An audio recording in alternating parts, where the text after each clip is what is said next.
Hey, folks, good morning and welcome to another episode of Steelers Morning Rush. I'm Alan Saunders. Today is Wednesday, December 18th. The Steelers will have their second practice of the week as they continue to prepare for their Week 16 game against the Baltimore Ravens this Saturday at M&T Bank Stadium in Baltimore. I'll be on the south side a little bit later, along with Aaron Becker. We're talking to the coordinators today also, so we'll have that.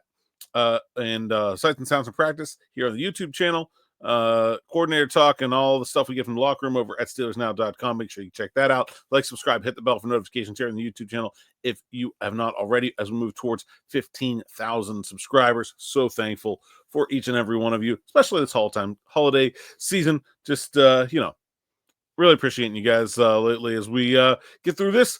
It's 9 days and it's 3 games in 11 days for us too. We're not playing, so it's not the physical toll, but it's the mental one, and travel involved as well. We don't get a chartered jet back from Philly, so everything crammed into a short week this week. Doing a lot of work, getting ready to go here on a Wednesday, and I want to sort of answer a question that I've gotten in a whole bunch of different forms. So I'm not going to read one specific one, but it basically boils down to: should the Steelers be aggressive in getting injured players back into the lineup as soon as possible right now, or having already clinched a playoff berth, should they take it easy? Should they wait and see about guys like TJ Watt, George Pickens, Larry Ogunjobi, Deshaun Elliott, Dante Jackson, Justin Fields, who are all dealing with injuries this week? Should they just take it easy? How much more are the things that are still on the table for the Steelers worth? And so, right now the Steelers can basically be anywhere from the first to about the 6th seed. I don't think they can really fall any farther than that. The first seed is worth a whole lot, and I think this is probably the biggest reward left available. Is that you get a bye, you get a first round bye if you win the number 1 seed, and it's still available to the Steelers. They are 3 games behind the Chiefs with 3 games to play, so they'll have to win out. But they do play the Chiefs, so they get a 2-game win there. And the Chiefs don't have Patrick Mahomes maybe this week. I don't know. We'll see. Certainly won't have 100% Patrick Mahomes this week. So, let's say the Steelers beat the Ravens and the Chiefs lose this week. Then, the Chiefs get the Chargers in the last game. The Chargers will be highly motivated. That feels like a losable game. And the Steelers will have the Bengals, which feels like a winnable game. It is not crazy that the Steelers could pass the Chiefs. I think it'll actually be harder considering who Buffalo plays. The Bills play the Patriots, the Jets, and the Patriots. It'll be harder to pass the Bills, but they can still pass the Chiefs. And it's still, if they win this week, then it'll be there the following week. That's going to be there for a while. That's really worth a lot. Gets you into the second round, makes a huge difference in where you can end up.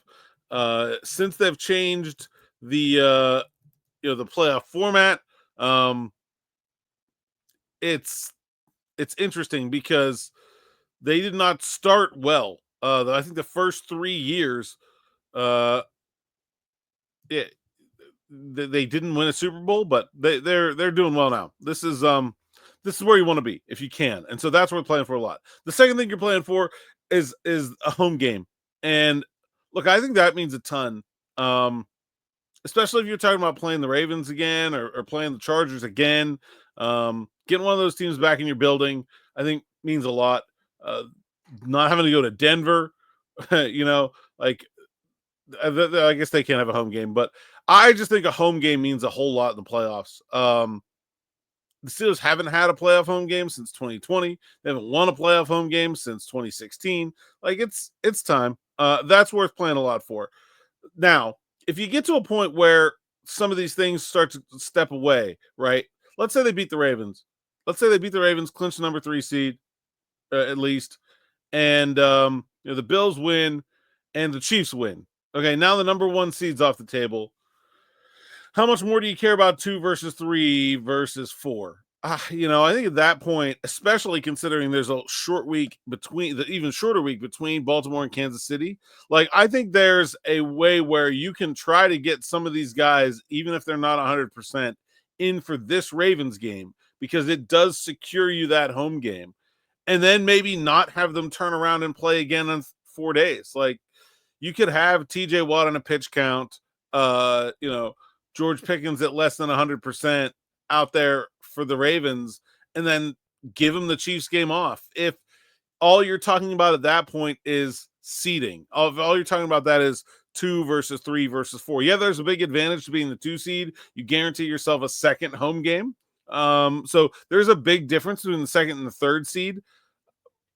Not so big of a difference between third and fourth. So I think there's a chance that we could see something like that, especially with Watt, who is an older player and experienced enough that, like, if he doesn't practice very much at all, I still think he could play.